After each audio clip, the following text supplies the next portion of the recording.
G'day Paul and welcome to Bumper to Bumper. How you going, buddy? I'm well, thanks. Yourself? Yeah, very good, thank Good. you. Now we're here at Forbes and we're at the McPheeters Motor Museum. Tell me a little bit about the museum. Well, the museum's a purposely built building. A local couple here in Forbes, Jan and Bill McPheeters, had collected 40 cars over 52 years, and they decided that it was about time they had a house to put them all into. Yep. And they decided to go ahead and build a home for their cars. And along with that, they've added another 20 at the moment that are on loan to us. Yes. And most of the loan cars come, pretty well close to us. Most of the people who lent them cars were friends or friends of friends, so they're all reasonably local cars. Although it has stretched a little bit over the 4.5 years we've been open.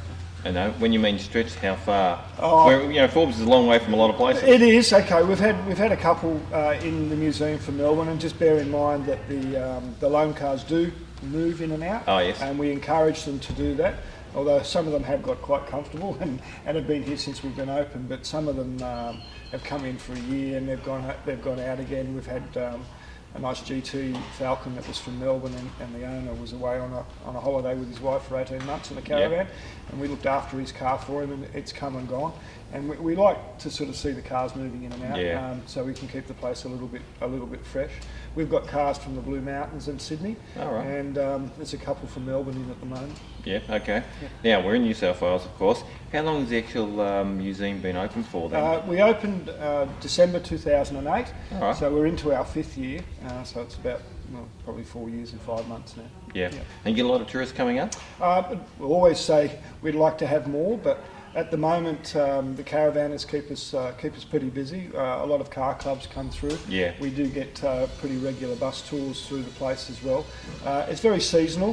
When it gets a bit cold here in Forbes, the buses seem to disappear, and when it gets a bit hot, the same thing. Yeah. But during those prime periods, we get lots of buses and car clubs come through the museum. All right. Now, Bill's got 40 cars. Obviously, he's passionate about cars.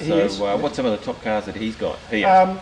Well, the Minerva, the 1905 Minerva, which is a very rare car. We think it's the only one of its type in the world. Okay. There's a little Kia prototype that was only 6 built. It's built off a Lotus design, and it's the only one that survived out of those 6 cars. Yeah.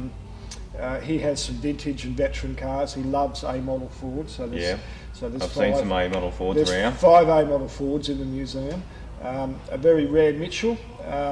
That in its condition, being an original race car back in 1916, we think it's very rare and the only one probably in the country here at the moment anyway.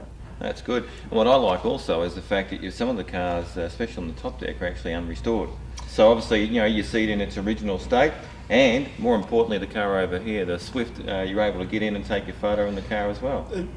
They had an experience at Giltrap, so a lot of people who have been to car museums will remember on the Gold Coast.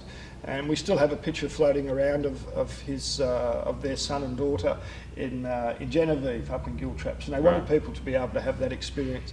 A lot of people from the cities, not so much the country areas. There's a lot of older cars that drive around the country areas because there's a lot of flat running for them. Yeah. But a lot of people in the cities, being the hustle bustle in the bigger cities, they don't get to see the older cars very much, and they wanted them to be able to experience jumping up into one and getting their photo taken. It's a nice souvenir of the museum. Yeah, absolutely. Like. Yeah. It's good to have cars that are in pristine condition, but also good to actually be able to physically sit in a car and experience what it might have been like. We're talking over 100 years ago too. It is. It's 103 years old this year. The Swift, not the oldest car in the museum, but certainly getting there. And it won't catch up though, will it? No, it won't. It's a downwind proposition, the old Swift, but it's a very reliable car, and it's quite amazing the history that we bought it from a family who had owned it for 93 years. So Jan and Bill are only the second owners of it, and it's never really been restored. It's not in original condition. It's the 3rd set of upholstery that's been on it, and it's been hand painted by the family here when they bought it, just to give it a bit of a freshen up. And it's been hand painted by brush, and it gives it a bit of an older type feel, which people sort of who are into original cars appreciate. Yep, no, it's good. Now, when we're in Forbes, I mean, we're pretty much in the middle of nowhere to a certain extent. We're in the central New South Wales. Central New South Wales, yeah. All right. A lot of people talk about barn finds. All right. Would you find a lot of barn finds, especially in a lot of the farming that goes on here, a lot of old cars that have been sitting in sheds for quite a long time? Well, when we do our tours, to answer the question, when we do our tours through the museum, we quite often say to people, we think, because you can never vouch for what's in people's sheds sometimes. There's a 29 Chevy that you've sort of alluded to upstairs that came out of the barn and been sitting in the barn for 35 years. And when the museum opened, it was a catalyst for that particular family to get the car out of the shed and put it somewhere so people could see it. And appreciate it. Indeed, and it's in fantastic condition. It still runs. Even though it sort of hadn't been used for 35 years, they got it started. They were going to clean it up to give it to the museum, and we asked them not to. Yep. We were looking for a before car, if that's the way to put it, and they agreed to leave it in its chook poop and everything all over it. So it's quite an amazing thing for us to have in the museum. Yeah, that's very good. Yeah. All right, fellas. Sorry, not fellas. All right, thanks, Paul. Thank you welcome. very much for being on Bumper to Bumper and showing us around the McFeeters Motor Museum here in Forbes, New South Wales. Thanks for showing some interest. Thank you very much. Appreciate it. Thank you.